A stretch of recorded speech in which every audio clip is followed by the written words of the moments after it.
All right, guys. How's it go? This is David. He works for us full time.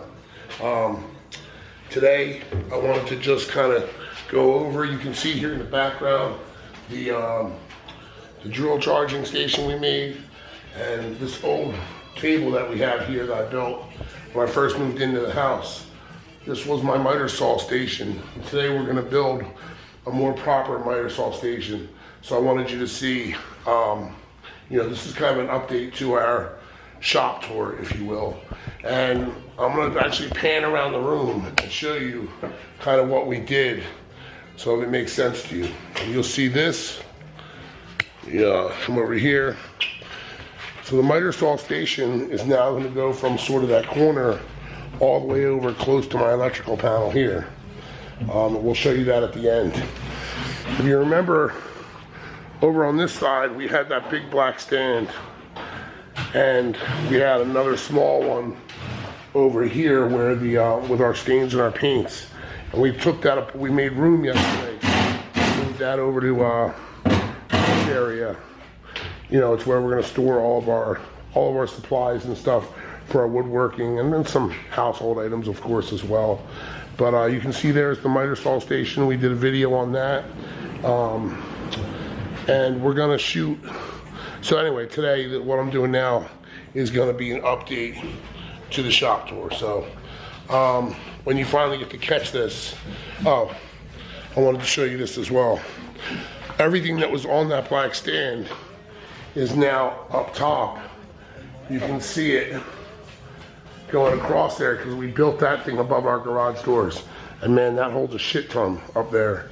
So I'm really excited to have that. So the rest of this video will be in time-lapse version or footage. So we'll see you at the end.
watched the time lapse. Welcome back to our channel. Wanted to give you a sort of like a, I'm not gonna call it a finalized, but it's a, for what we did, what we just accomplished. It's the final product of what we did today, and you can see the way that it works. And I'll do a couple demonstrations with you. But sort of starting back at the beginning, we took down the table, the L table that was on this side, and we reconstructed an L table, smaller, a little bit higher, with a drop in it, so that we can now have our miter saw set at the same height as our table. And the purpose of that is now when whatever you're working with, you don't actually have to like hold it up in the air to make a clean cut. And everything just slides along place. You know, and I can get nearly 8 foot in that direction and almost 12 foot in that direction for cutting, you know, longer material. You've seen this already. We did a video on that, but we had to move that down to our charging station, and it holds our nails and all of our drills and whatnot. So we had to move that down, and we also kind of redid the back section a little bit. And I'm still working on that. It's a work in progress. We did hire an electrician to come in and give us some better outlets. So he gave me a box here, a box over there, a double box, and a box over here, and they're all on their own breakers. So I'm not blowing, you know, as many circuits as I was previous to this point. Another step that we made today, which miter saws are notoriously bad for dust collection, but you know, as I've always complained about the dustiness of this place, I'm trying to improve on that. And in the coming weeks, we're going to do a follow-up video because we got a surprise for you on its way. But I do want to show you this. This yellow box that we have up here. It's like an automatic switch that when you engage the miter saw, the shop vac will turn on. And the shop vac is actually hooked up to the back of the miter saw right now. So to give you a small demonstration of that, it's loud and it takes a minute for the vacuum to turn on, but you'll see what you do is fire this.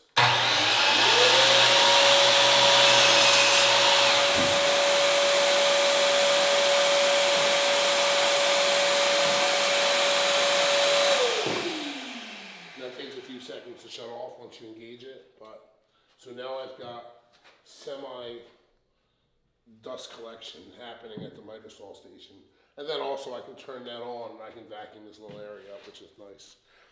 We ended up buying another shop vac for another job, so I put it in here and I'm going to use it as our carnival shop vac. As you can see, this black stand was on the other side of the garage. In our original shop tour, and it held all of my tools. Well, it held a lot of stuff. There was a ton of stuff on it.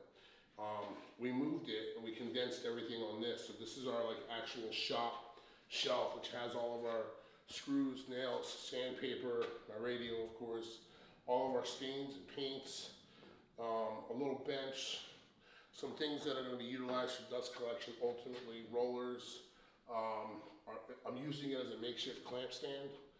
Don't worry, I'm not going to build one of them fancy clamp racks. Those guys that do that are out of their minds, I believe. But everything that was on the shelf previous that you saw on the first shop tour is now on this shelving system that we built above our garage doors. And you can see I've got a lot of space left. I'm really excited about that. All of our stuff fits up there and it's out of our way. It's nothing that we use on a daily basis, so it's nice to get rid of it. And I was able to take care of some of our other stuff that are garage purposed items and like hang my bikes up and organize a little bit of the wood that we work with. And that's still a work in progress. So by doing what we did, I was able to turn this table 90 degrees. So instead of being long ways this way, it's now long ways the opposite way, which gives us sort of, you know, a nice walkway on this side, a walkway on that side, and a lot of room in the front for the furniture and the projects that we work on, that we can store stuff over there. And I have a set of sawhorses that we set up, you know, when we're staining and doing some different things. So it's nice to kind of have that much room there in the front and have this table. This is our actual work table. We still have the same tools in the bottom. Not much has changed in that sense. Router, planer, edge planer, framing guns, and wrenches and whatnot. You can see here we've got a bunch of the tools hung on the sides that we use, periodically for some different tools, for different projects. I also, with the cords, I added a couple power strips on the sides of this table so that we can plug in some tools. So if my wife's sanding something and she needs, and she needs to move around, she has a plug on this side, she's got a plug on that side that she can do. We're also in the process of working with, I have one of those yellow automatic switches on this side, and I'm going to get a hose adapter for this so that when she's sanding we can actually suck up all the dust as she's sanding, because we're really trying to get the dust under control here in the shop. We made a lot of progress, but we still have some more to go. The last thing I did, which is probably the most exciting thing for me, is, for one, my table saw. I'm still in the market for a quality used table saw. I'm looking for a deal of what I can buy. Our table saw, we always had this rack that we used. And it's not real steady. You can't really push against it real hard. It wants to tip over all the time. And so it kind of makes me nervous. So I built this little bracket system. And it's very rough, very, I don't know what I'm going to say. It's not by any means a finished, contraption. It's just a rough thing, but it works really well for what we're doing. I'm going to show you what it is right now. It's something where I'm out here working for the day and I know I'm going to be using the table saw. I'm going to hook it up. So I built it at an exact height from here to the top of this 2x4 is exactly 13¼ inches. I'll explain why in a second. So we built this thing here.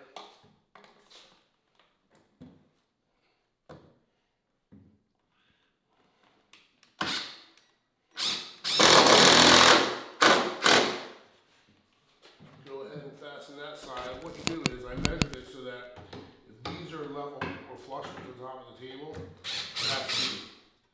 that's the height that we're trying to achieve.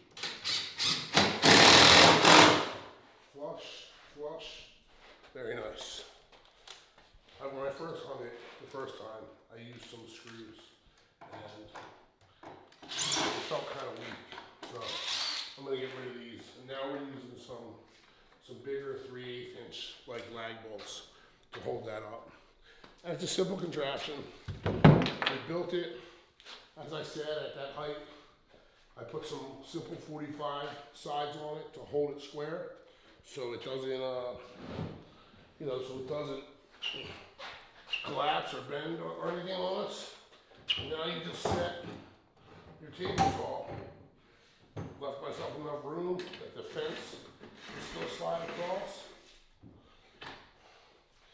Now I can take my table saw, unplug it, and we can plug it in right here to our power strip, and voila. And now the good news about that is anything that you're running through the table saw with, you can technically slide it right across the table, and you don't have to have a second person to help you hold this stuff. It's not going to fall. The actual table that we built acts as my outfeed table to my table saw now. So it's definitely a step in the right direction as far as our shop goes. Kind of solved and eliminated a bunch of hassles and problems that we were dealing with on a daily basis. And I just kind of wanted to, update you on our progress.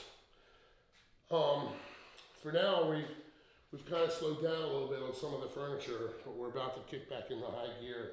I got a few things over here that we're working on. I got to try to finish up this week, and we'll have some more videos coming to you soon. regarding the furniture and the things that we make. But they are the changes that we made to the shop, and just kind of wanted to give you an update. And please like and subscribe our channel and share our videos, and tell me what you think about my makeshift shop. And that's it. Thank you very much.